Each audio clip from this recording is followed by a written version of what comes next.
दोस्तों साथियों इस विशेष वायरस में स्वागत करते हैं। बीपीएससी टीआरई 3.0 री एग्ज़ाम के 5-6 सब्जेक्ट का रात में आंसर किया है और आंसर की में बेशर्मी का हद कर दिया गया है। अरे भाई तुमको एनसीईआरटी नहीं मानना है तो एनसीईआरटी बोल दो कि बच्चे एनसीईआरटी मत पढ़े। क्यों नोटिफिकेशन में लिखते हो कि एनसीईआरटी एससीईआरटी पढ़ें? मतलब हद कर दिया। अगर किसी स्टूडेंट का 1 नंबर से रिजल्ट नहीं होता है उसके लिए जिम्मेदार कौन होगा? आज तक मैं आयोग पे खुल के नहीं बोला हूँ।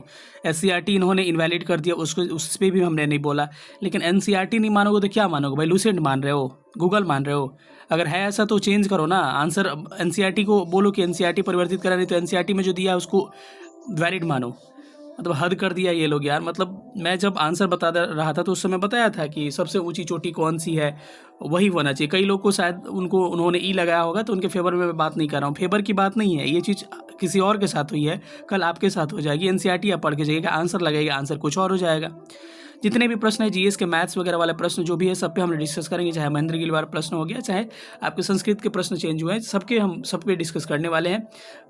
चलिए हम लोग सेशन को स्टार्ट करते हैं, देखते हैं इन्होंने क्या क्या हरकतें की हैं। इनको हरकतें मतलब एकदम बर्दाश्त से बाहर हो गए। ऐसे प्रश्नों पे आयोग कोर्ट पे चले जाओ यार आप लोग। जब ऐसे रिजल्ट जब ना हो ना, रिजल्ट हो गया ठीक है, अगर रिजल्ट नहीं हो तो जाकर कोर्ट चले जाओ, फंसा दो वैकेंसी यार। हर कर दिया है ये लोग, कोई बात नहीं। चलिए हम देखते हैं कि क्या क्या ये लोग चेंज किया है।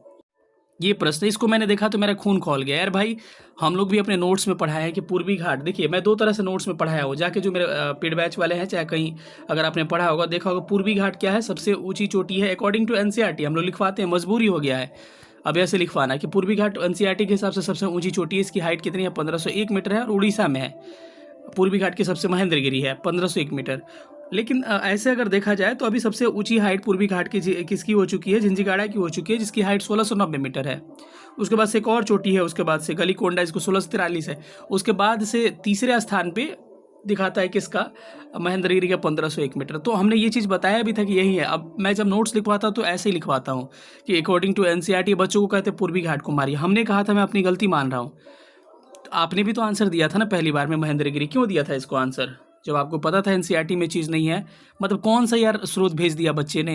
लूसेंट भेज दिया क्या? लूसेंट में ही तो लिखा है वो, या गूगल पे लिखा है? किसी एनसीईआरटी में निकाल के दिखाइए हमको कि किस एनसीईआरटी में लिखा है कि महेंद्रगिरी पूर्वी घाट की ऊंची चोटी नहीं है। मैं तो कहूँगा इस पे कि यार कोर्ट चले जाओ आप लोग, ठीक है? अगर रिजल्ट नहीं हो या फिर उससे पहले ही जाओ कोर्ट चले जाओ। अगर वैकेंसी फंस रही है तो फंसा दो वैकेंसी। अब ये लोग का यही है, मतलब नौटंकी लगा के रखा है यार। मतलब हद कर दिया है। किसी बच्चे का 1 नंबर से रिजल्ट नहीं होता है, कौन जिम्मेदार होगा इसके लिए?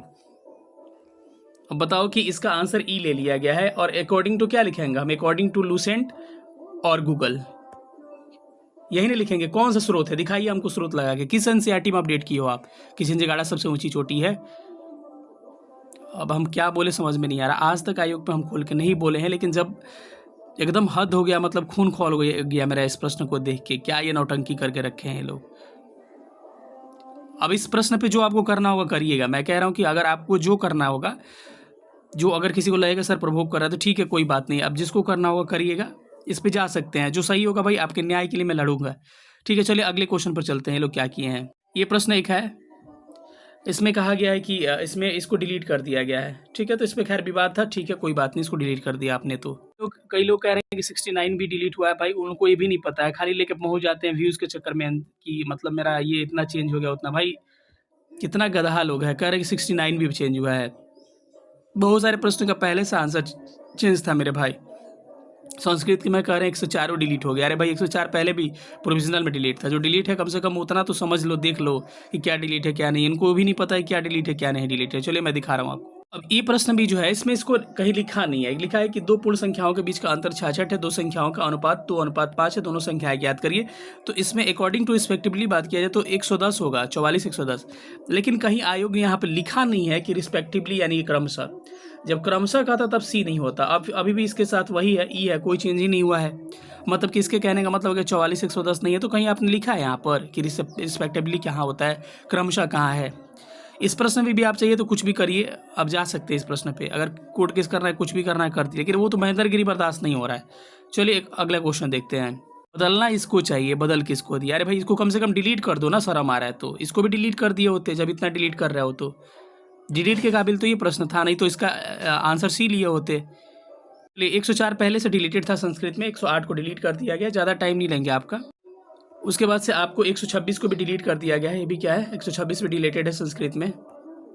उसके बाद से 140 में डिलीट है। पेपर क्यों सेट करते हो भाई, विशेषज्ञ बैठा के रखे हो। और आप लोग भी नहीं बोलते हो, आप लोग बस टीचर को बोलिएगा।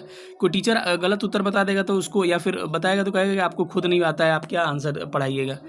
और जब ये लोग खुद विशेषज्ञ कमेटी पीएचडी वाले बैठाए हैं तो इनको खुद नहीं पता है, पहले बार में कुछ और करते हैं, जब नहीं होता है तो लास्ट में डिलीट कर देते हैं। ये प्रश्न है, इसको भी डिलीट कर दिया है 142 को। बाकी एक सब्जेक्ट सोशियोलॉजी वगैरह का भी ये देख लीजिएगा, शायद मुझे लग रहा है उसमें चेंज नहीं होगा, चेंज हुआ होगा तो आप लोग बता दीजिएगा। बाकी इसी को मैंने देखा है, मेरा वीडियो में बनाया ही नहीं होता इस पर, लेकिन महेंद्रगिरी वाले पे मेरा नहीं हुआ ये, तो मैं बनाया। देखिए संस्कृत का कट ऑफ नीचे जाएगा, क्योंकि अगर इतने प्रश्न डिलीट हुए हैं, अगर उसके मार्क्स ऐड नहीं होते तो आपके इसके कट ऑफ नीचे जाने वाली है। ठीक है, तो आपके घबराने की जरूरत नहीं है, प्रश्न डिलीट होना है, होने दीजिए, सबके लिए हुआ है।